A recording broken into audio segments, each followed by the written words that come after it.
Hello guys, welcome to ইভিলা। আজকের ভিডিওতে আমরা স্টাফ সিলেকশন কমিশনের যে ইম্পর্ট্যান্ট একটি আপডেট এসেছে সেটাকে আলোচনা করব।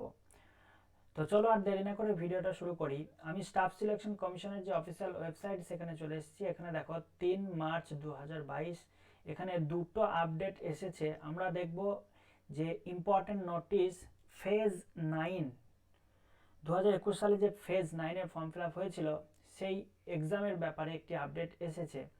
এখানে আমরা ক্লিক করলে দেখতে পাবো একটি নোটিশ এখানে দিয়েছে। দেখো, important notice, selection post examination phase 9, computer based examination for selection post examinations phase 9 2021 postponed. অর্থাৎ এই পরীক্ষাটাকে পোস্টপন করা হয়েছে, মানে এটা কিন্তু স্থগিত করা হয়েছে। Earlier for the candidates who were allotted examination centre in the state of Uttar Pradesh.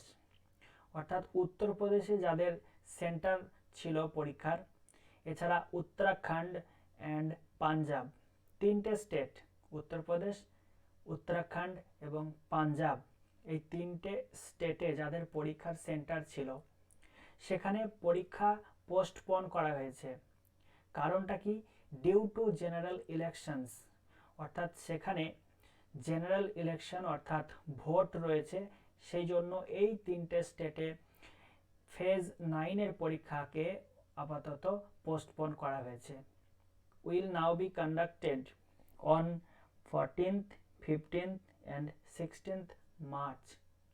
2022 সালের 14, 15 এবং 16 মার্চে এই পরীক্ষাগুলোকে নেওয়া হবে। তো যাদের যাদের পরীক্ষার সেন্টার উত্তরপ্রদেশ, উত্তরাখণ্ড এবং পাঞ্জাবে ছিল তাদের পরীক্ষা এখন হচ্ছে না। তাদের পরীক্ষা হবে 14, 15 এবং 16 মার্চে।